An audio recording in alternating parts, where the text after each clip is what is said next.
উল্টাপানী সৰলপাৰা সেইফালে আৰু এইফালে জমদুৱাৰ ফালে মানে ৰায়মনা সেইফালে আমাৰ বিপিএফ দলৰ নাম লৈ পেলাই বিপিএফ দলৰ কিবা ফ্লেগ লৈ পেলাই বা বিপিএফ দলৰ নাম লৈ পেলাই জংঘল কাটি আছে। এইটো ভুল হয়, কথাটো একে হয় না নহয়? এতিয়া আমাৰ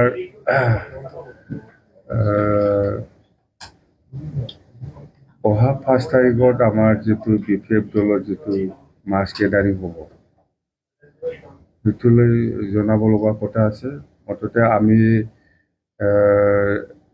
50,000তকৈ বেছি আমি মাছ গেডাৰিং কৰিবৰ কাৰণে আমি আমাৰ বিপিএফ দলৰ সকলো কৰ্মীসকলক আমি জনাইছোঁ।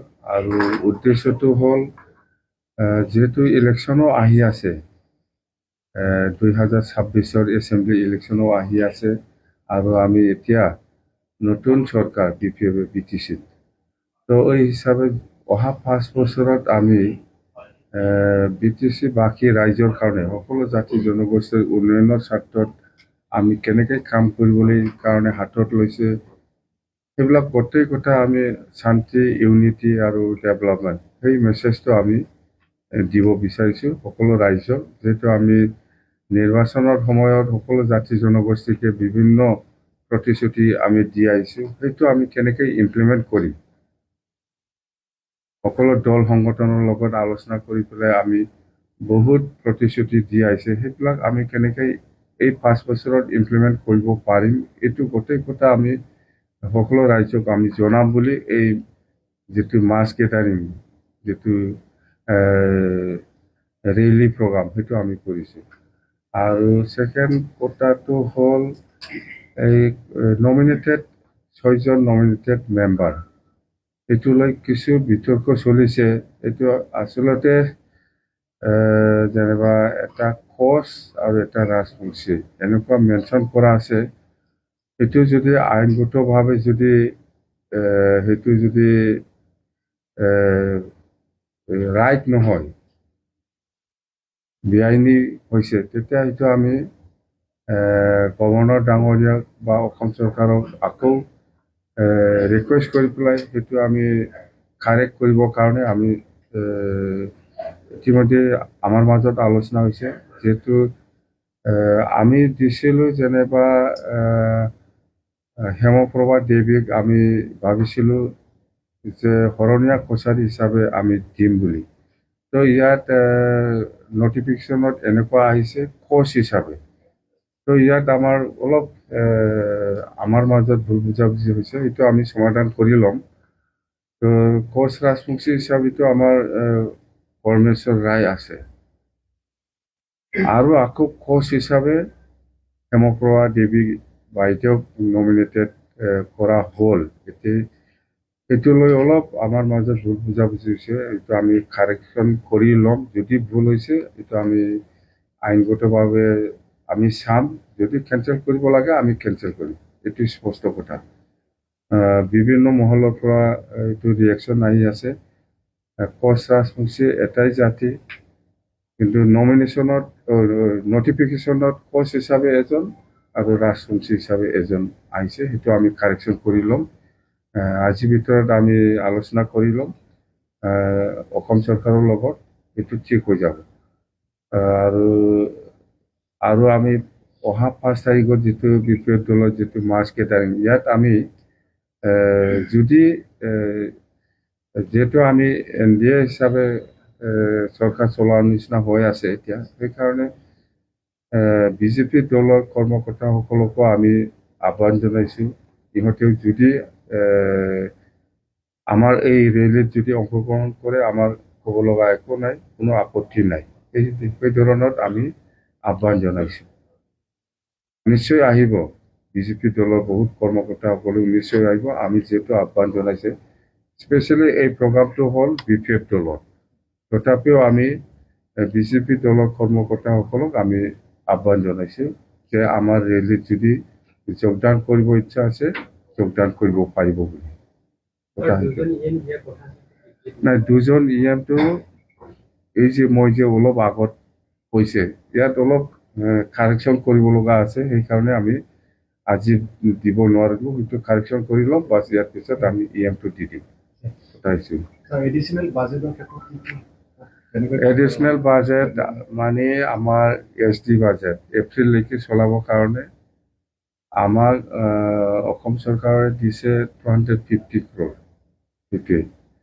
আৰু আমাৰ 2025-26-ৰ যিটো SOBT ইয়াত প্ৰমোদ বড়ো আগৰ চৰকাৰৰ 260 কিছুমান প্ৰজেক্ট ধৰা আছে, সেই পইচাটো ৰিলিজ হোৱা নাছিলে প্ৰমোদ বড়োৰ দিনত 260 crore। এইবাৰ যেহেতু আমাৰ দিনত নতুন চৰকাৰৰ দিনত এইবাৰ ৰিলিজ কৰিব, সেইটো যদি হিচাপ কৰে তেতিয়াহ'লে 510 হয়, 510 কোটি পোৱাৰ নিচিনা হৈছে আমি। কিন্তু 260টো প্ৰমোদ বড়োৰ দিনতে ৰিলিজ কৰিব লাগিছিল, সেই পইচাটো ৰিলিজ হোৱা নাই, এইবাৰ ৰিলিজ কৰিব। তো সেইটোকে ধৰি আমি এতিয়া SD বাজেট হিচাপে 510 পাইছে বুলি আমি ধৰিব পাৰোঁ। কিন্তু কিছুমান স্কিম ধৰা আছে, কিছুমানটো প্ৰমোদ বড়োৰ দিনত যিখিনি কিছুমান স্কিম ধৰিছে সেইবিলাক কিছুমানটো ঠিকে আছে, সেইটো আমি কেঞ্চেল নকৰিম, কিন্তু কিছুমানটো কেঞ্চেল হ'ব। বাকী আপোনাৰ দ্বিতীয়তে ধৰক এইবাৰ একাউণ্ট হ'ব, গতিকে ফিউচাৰত চলোৱাৰ কাৰণে নাই, অসুবিধা হ'ব। এইটো বৰ্ড অফ একাউণ্ট হ'ব না ফুল ফ্লেজড বাজেট হ'ব মই নাজানো। মুঠতে ফেব্ৰুৱাৰী মাহত এটা আৰু 2026-27ৰ কাৰণে ফুল ফ্লেজড বাজেট সেশন বাজেট হ'ব বুলিহে মই জানো। তো এতিয়া আমি ফেব্ৰুৱাৰী মাহত আমাৰ যিটো 26-27ৰ যিটো ফুল বাজেট হ'ব, ইয়াত আমাৰ যিখিনি পাব লাগে ইয়াতকৈ আমাৰ 10% এনহেঞ্চ আমি কৰিম, এইটো ছিষ্টেমত আছে। 10% এনহেঞ্চ হৈ পেলাই আমাৰ বাজেটটো আহিব বুলি আমি কামনা কৰিছোঁ বা আমি ডিমাণ্ড দিওঁ। এইটো এটা ছিষ্টেম হৈ গ'ল, প্ৰত্যেক বাজেটত বছৰে বছৰে 10% এনহেঞ্চ হ'ব লাগে, এইটো ধৰা বান্ধা। কিন্তু প্ৰমোদ বড়োৰ দিনত এইটো হোৱা নাছিল, আকৌ আমি বেক হৈ গ'ল 5 বছৰ। এতিয়া আমি সেই 5 বছৰত যিখিনি 10% গেপ হৈ আছে 5 বছৰত, সেইটো মেকআপ কৰি পেলাই আজিৰ দিনত কিমান হয় সেইটো যোগ কৰি পেলাই আমি এই বাজেটটো আমাৰ BTCৰ পৰা যাব। আৰু এটা কথা কৈছে যে প্ৰধানমন্ত্ৰী নৰেন্দ্ৰ মোদী ডাঙৰীয়া জানুৱাৰী মাহত অহাৰ কথা, গতিকে আপুনি প্ৰধানমন্ত্ৰীক লগ ধৰিবলৈ যাব নেকি সাক্ষাৎ কৰাৰ কাৰণে? আৰু প্ৰধানমন্ত্ৰী ডাঙৰীয়াই আমাৰ ভাৰতৰ প্ৰধানমন্ত্ৰী ডাঙৰীয়াই জানুৱাৰী মাহৰ অহাৰ কথা। এইটো হ'ল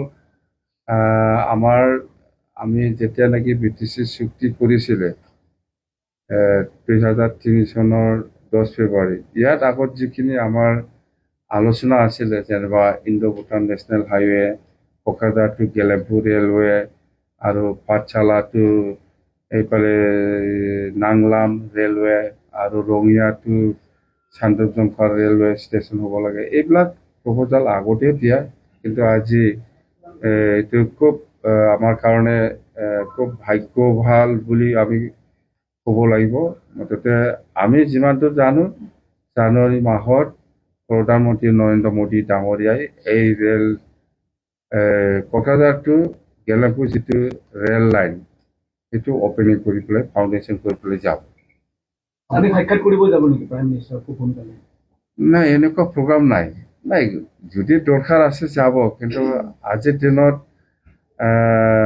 আমি এনেকুৱা ইমাৰ্জেঞ্চি লগ কৰিব লগা এনেকুৱা ইছ্যু মই দেখা নাই।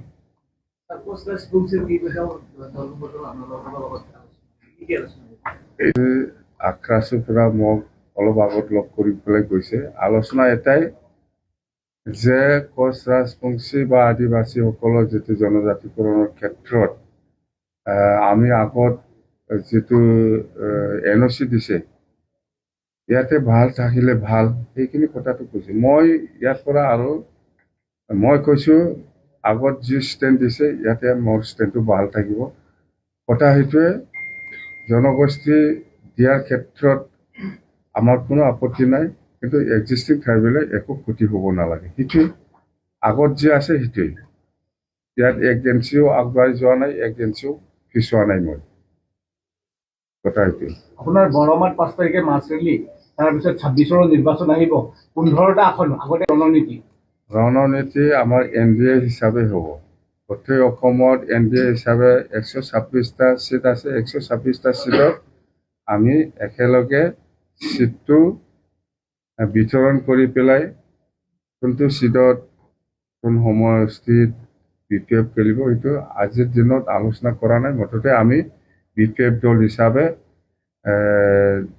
15টা চিটত খেলে না ইয়াতকৈ বেছি চিটত খেলে সেইটো আমাৰ দলৰ মাজত আলোচনা হ'ব।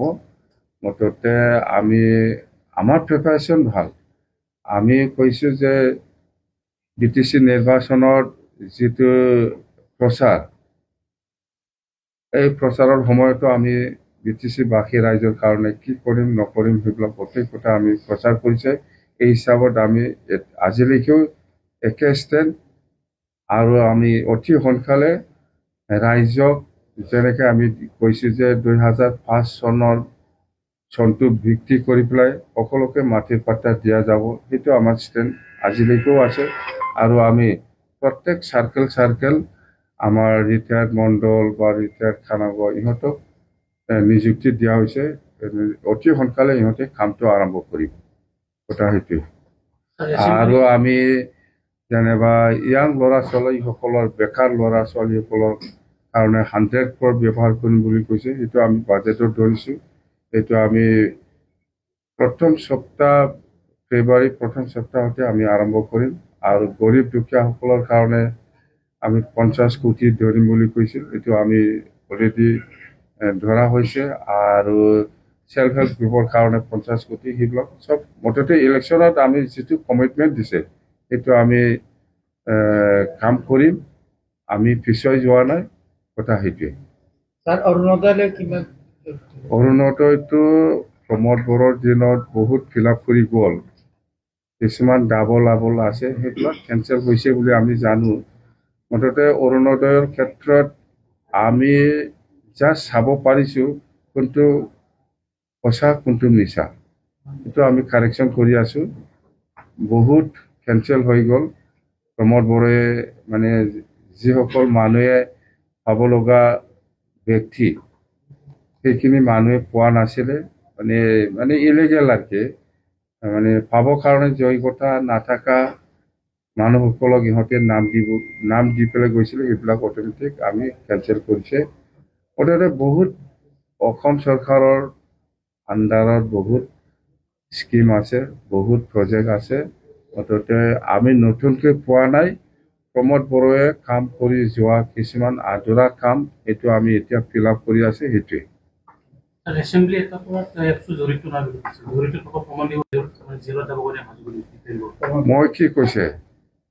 মই কি কৈছে জানে? আপচু প্ৰেচিডেণ্ট বা আপচু যদি কয় আমি কৰিছে বুলি যদি কয়, তেতিয়াহে মই মানিব পাৰিলে হয়। ইহঁতে কৰা নাই। ইহঁতে কৰা নাই কৈছে না, ইহঁতে কৰিছে উল্টা। ইহঁতে ক'ব লাগিছিল হয় আমি আপচুৱে এই কামটো কৰিছে, তেতিয়া মই বিশ্বাস কৰিলে হয় ইহঁতে কৰা নাই। বুজিছে? ইহঁতে কৰা নাই বুলি কৈছে, তাৰমানে কৰিছে উল্টাহে। ইহঁতে একবাৰ ভালকে এক্সামিন কৰি পেলাই চাওকচোন আপোনালোকে। আজি উল্টাপানী সৰলপাৰা সেইফালে আৰু এইফালে জংদুৱাৰ ফালে, মানে ৰায়মনা সেইফালে আমাৰ BPF দলৰ নাম লৈ পেলাই, BPF দলৰ কিবা ফ্লেগ লৈ পেলাই বা BPF দলৰ নাম লৈ পেলাই জংঘল কাটি আছে। এইটো কোন হয়? কথাটো একে হয় না নহয়? তাৰমানে BPF দলৰ নাম লৈ জংঘল কাটিবলৈ 400-500 জন ওলাই পেলাই গৈ আছে। যে এইটো BPF কৰিছে না UPF কৰিছে? এতিয়া এই মই কোৱাটো এই একে বস্তু। আমাৰ নাম লৈ পেলাই BPFৰ ছাপৰ্টাৰ হৈ পেলাই ইহঁতৰ মানুহে জংঘল কাটিবলৈ যায় 400-500। এইটো কি? এইটো কি হ'ল এইবিলাকে মুঠতে স্পষ্ট ডিফেন্ডৰে ক'ব লাগিছিল এই কামটো আমি কৰিছে তেতিয়া মই বিশ্বাস কৰিলে হয় সি কৰা নাই স্যাৰ পলিটিক্যাল ব্লেম গেম কথা বলছে ৰাজনীতিক গেম নহয় এইটো আমাৰ একটা ৰিকোয়েস্ট আছিল কাৰণ আপনাৰ